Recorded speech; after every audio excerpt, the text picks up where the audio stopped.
एक बड़ी पुरानी कहावत है, कहते हैं अंतर्गति और कछु, मुख रसना कछु और, दादू करनी और कछु, तीन को ना ही ठौर। इसका मतलब होता है जिनके मन में कुछ, जुबान पे कुछ, करनी कुछ और, उनको मुक्ति नहीं मिल सकती है। ऐसा ही पाकिस्तान के साथ हो रहा है क्या? पाकिस्तान के ऊपर टीटीपी बीएलए के बाद अब चाइना का हर्जाना भी भरने की बात आ रही है। वहीं इन सब के बीच में एक रैंकिंग आई है। भारत और पाकिस्तान की रैंकिंग देखेंगे ना तो आप चौंक जाएंगे कि भारत की रैंकिंग ऐसी कैसे हो सकती है। और रैंकिंग किस चीज की है? हैप्पीनेस इंडेक्स की। जानेंगे आखिरकार क्या चल रहा है और क्यों खैबर पख्तूनख्वा के सीएम ने कहा कि अब कोई सेना का ऑपरेशन मैं चलाने ही नहीं दूंगा। जियोपॉलिटिक्स में इस वक्त बहुत कुछ चल रहा है। हमेशा की तरह CIS न्यूज नेटवर्क के इस एपिसोड में जानने को मिलेगा बहुत कुछ। आइए जानते हैं इन खबरों को विस्तार। होता क्या है कि अपनी गलती कभी दिखती नहीं है और अगर दिख जाए तो फिर आगे गलती हो ही नहीं। साल 2007-2009 उस समय भी पाकिस्तान ने एक ऑपरेशन चलाया था जिस ऑपरेशन का नाम था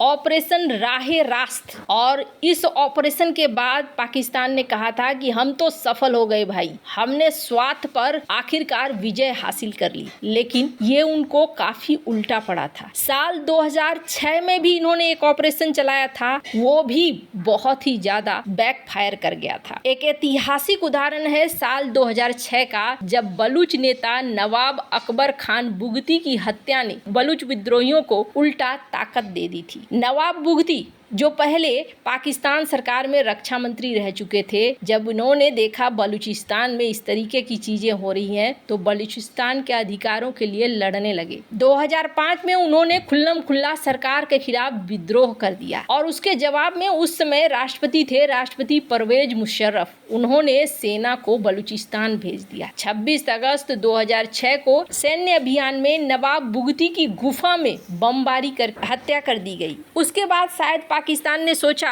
कि इस मामले से अब सारी चीजें हल हो जाएंगी, लेकिन यहाँ उल्टा पड़ गया उनका ये बमबारी। बीएलए में और असंतोष आ गया, बलूच लोगों में और विद्रोह हो गया। बलूच युवाओं ने सरकार के खिलाफ हथियार उठा लिए और उस समय पाकिस्तान को अंतर्राष्ट्रीय आलोचना का सामना भी करना पड़ा था। लेकिन उस विद्रोह को इन्होंने सेना की ताकत से दबा कर ही रखा। उसके बाद एक मौका और आया और उस मौके में भी इन्होंने सबसे बड़ी गलती कर दी और वो मौका था स्वात। पाकिस्तान का एक इलाका है जिस इलाके का नाम है स्वात घाटी। वैसे तो कहा जाता है ये घाटी बेहद सुंदर है, लेकिन इस घाटी पर टीटीपी का हो गया कब्जा। और जब 2007-2009 के दौरान पूरी तरीके से कब्जे में आ गया तो पाकिस्तान ने एक ऑपरेशन चलाया जिस ऑपरेशन का नाम था ऑपरेशन राहे रास्त, और उस समय टीटीपी को खदेड़ दिया। लेकिन ये ऑपरेशन इतना आसान नहीं था, हजारों सैनिकों को तैनात किया गया। उसके बाद टीटीपी को स्वायत्त से खदेड़ा गया, लाखों लोग विस्थापित हो गए, सैकड़ों नागरिक मारे गए, स्वायत्त की अर्थव्यवस्था तबाह हो गई। शुरू में सेना ने अपना पीठ ठोका कि ये ऑपरेशन सफल है, लेकिन लंबे समय में इसके परिणाम मिश्रित रहे। टीटीपी के आतंकी दूसरी जगहों पर गए, वहां फैल गए और खैबर पख्तूनख्वा के अन्य हिस्सों में भी हमले बढ़ गए। इस ऑपरेशन से ये भी साबित हुआ कि सैन्य कार्रवाई अकेले आतंकवाद की जड़ को खत्म नहीं कर सकती है। और आज क्या हुआ है ये कहानी मैं क्यों सुना रही हूँ, क्योंकि सीएम खैबर पख्तूनख्वा के इन्होंने क्या कहा है, इन्होंने कहा है कि मैं अब कोई भी सेना का ऑपरेशन नहीं चलाने दूंगा। जितने लोग मारे नहीं जाते हैं उससे ज्यादा आतंकी फिर से आ जाते हैं। इसका मतलब है कि सेना का ऑपरेशन बिल्कुल भी सही नहीं है और पाकिस्तान सरकार को अपनी नीतियां बदलनी चाहिए। गुड तालिबान और बैड तालिबान की पहचान करनी चाहिए। जो आत्मसमर्पण कर देते हैं, जो सरकार के साथ आते हैं वो गुड तालिबान, और जो नहीं आते हैं वो बैड तालिबान। अब इनकी जो सोच है, इस सोच के हिसाब से पाकिस्तान की फिलहाल की स्थिति आपको बता दूं तो फिलहाल स्थिति ये है कि इन्हें समझ में नहीं आ रहा है कि बीएलए से निपटे या टीटीपी से निपटे या चीन को हर्जाना भरे। अब चाइना ने इनके सामने शर्त रखनी शुरू कर दी है कि देखो मैंने सीपेक में अरबों डॉलर लगाए हैं और अरबों डॉलर को इस तरीके से जाते हुए नहीं देख सकता हूँ। चाइना बहुत दूर का सोचता है। चाइना ये सोच रहा है कि धीरे धीरे बलूच विद्रोही आगे बढ़ते चले जा रहे हैं और बलूच विद्रोही अगर आगे जाकर इन्होंने ग्वादर पर कब्जा कर लिया तो फिर मेरा क्या होगा। ग्वादर को मैंने बहुत कुछ सोच कर बनाया है, इसलिए पहले ही इन्हें रोको, और अगर पहले इन्हें रोकना है तो फिर यहाँ पर एक खास सेना की तैनाती करनी होगी। पाकिस्तान से वो अपनी चीनी सेना की तैनाती की मांग कर रहा है, लेकिन पाकिस्तान ऐसा नहीं कर रहा है। अनुमति नहीं देने के पीछे दो कारण है। चाइना की आर्मी एक बार घर में घुस गई तो न जाने वो वापस जाएगी कि नहीं जाएगी, एक टेंशन उनका ये है। और दूसरा सबसे बड़ा टेंशन क्या है? दूसरा टेंशन ये है कि क्या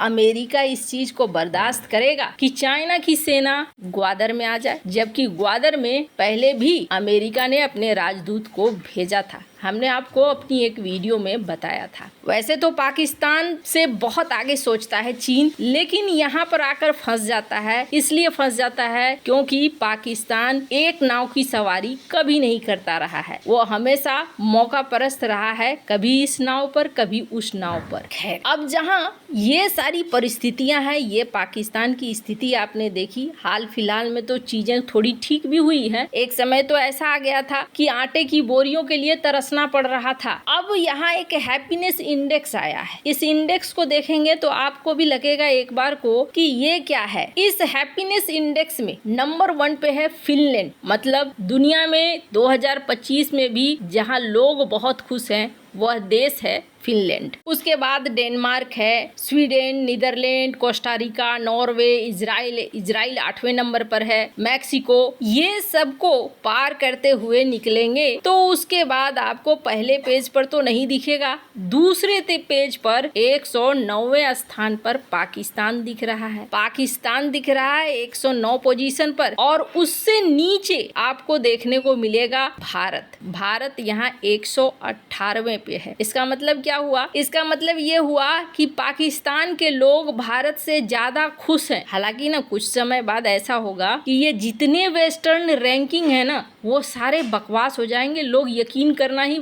छोड़ देंगे। अब क्यों छोड़ देंगे, इसके पीछे कारण समझिए। एक देश जो बुरी तरीके से इस वक्त पीड़ित है, दूसरी चीज कर्जे में डूबा हुआ है, जिसका प्रति व्यक्ति आय भी भारत से कम है, यहाँ तक की बात करें प्रति व्यक्ति जीवन वो भी कम है, वो भारत से बढ़िया स्कोर ला रहा है। वहाँ के लोग ज्यादा खुश हैं। भारत की प्रति व्यक्ति आय है $2480, पाकिस्तान की आय है $1365, लेकिन पाकिस्तान के खुशी का स्कोर भारत से बेहतर है। इसी तरीके से अगर WHO के 2021 के डेटा को देखें तो भारत में जीवन प्रत्याशा है 58 साल का और पाकिस्तान में है 56 साल का। फिर ये रैंकिंग का अंतर ना समझ से परे है। और सबसे बड़ी मजेदार स्थिति क्या है कि भ्रष्टाचार मामले में भारत का 96 रैंक है तो पाकिस्तान का 135। इन सब के बावजूद ये मानना है कि पाकिस्तान के अंदर लोग ज्यादा खुश हैं। आपको क्या लगता है? कमेंट कर जरूर बताएं। जल्द मिलते हैं अगले वीडियो में नई खबर के साथ।